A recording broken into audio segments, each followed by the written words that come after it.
All right, so you've given us a ton of info on becoming an ICT Business Development Manager.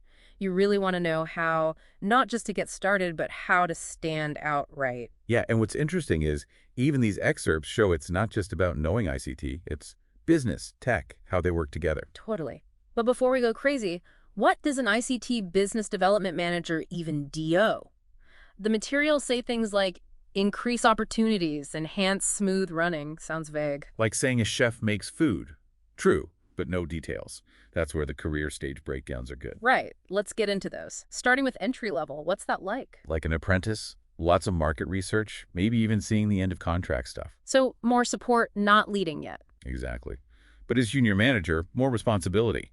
Leading research, making team processes better. By senior level, totally different, I bet. You're driving growth, mentoring, working with execs. Really strategic.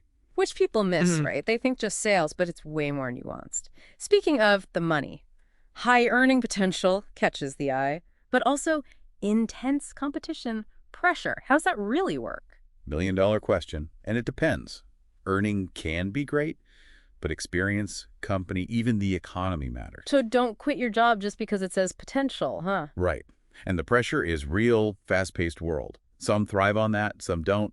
Know yourself, find the right company. Makes sense. It's resilience, not just sales skills. Now, another thing, cutting edge technology, just selling gadgets. Much bigger. You're using tech to sell, AI, data analytics. It's changing the game. Okay, example time.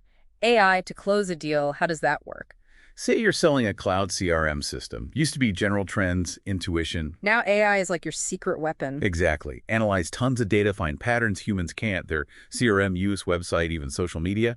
Tailor the pitch. Not just this is better, but this will save you this much based on what we see. Boom. Proof. Not guessing.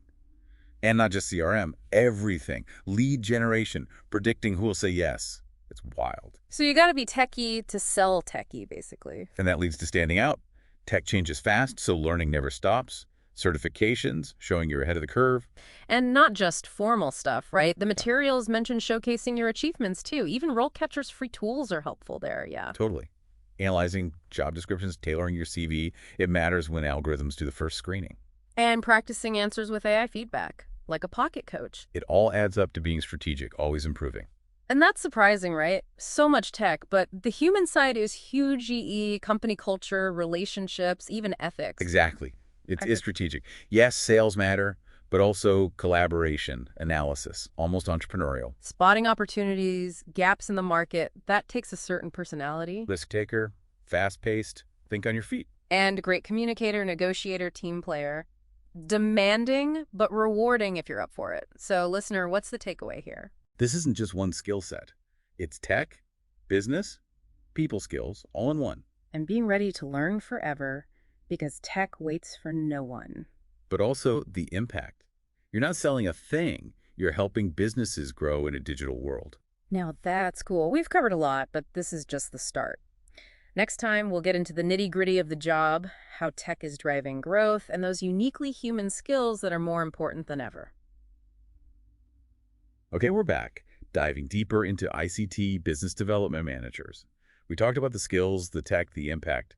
But what's a normal day actually like? Well, normal is tough. Every day is different, right? Depends on your experience, the industry, company size. Right, makes sense. But those career stages got to give us some clues. Absolutely. Even entry level. You're not just like getting coffee. You might analyze competitors, research trends, maybe webinars, conferences, keeping up with the new tech. Mix of research and seeing what's buzzing, even if it's online. Exactly. Junior manager, more responsibility, leading client meetings, brainstorming campaigns, maybe proposals, contracts. Communication's got to be huge there. You're always talking to someone. Clients, colleagues, partners. Building those relationships, making sure everyone's on track. So yeah, strong communication is a must. And not just talking clearly, right? It's knowing how to talk to different people. Exactly. Tech stuff to a non-tech person, negotiating, even big presentations. It's a lot. And so much is virtual now, right? Remote work changes things. For sure. Yeah. Video calls, messaging, project software. Got to be comfortable with that. More flexibility, but also you got to stay focused on your own. Always on, in a way, especially across time zones. Exactly. So managing your time is key. Prioritizing, juggling projects, deadlines, and still being there for the client. Okay, so that's the day-to-day. But bigger picture, how are these managers really using tech to make companies grow? Well, we talked about AI and data. Huge example. Yeah. Say you're selling cybersecurity. Instead of just calling anyone, AI can tell you which businesses are most likely to get hacked, right? Industry, size, all that. Smarter targeting, basically. Way more effective. And that's just one thing.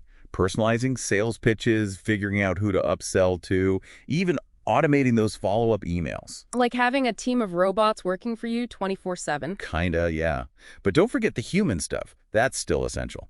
Right. Even the best tech can't replace understanding the client, coming up with creative solutions. You got to have empathy, that emotional intelligence, critical Yes. thinking, problem solving. Algorithms can't do that, at least not yet. It's almost ironic, right? High-tech job, but the human touch is what makes it work. Because that connection builds trust, which is everything in sales. Yeah. Especially with ICT, it's a company's data, their whole system. They got to trust you. So not just closing the deal, it's building that relationship for a long term. You got it. And that takes good communication, really listening, actually wanting the client to do well. And that actually brings us to something we haven't touched on much yet, continuous learning and development. It's true. Tech changes so fast, you got to keep learning or get left behind. Yeah, especially ICT. What's cutting edge is old news before you know it.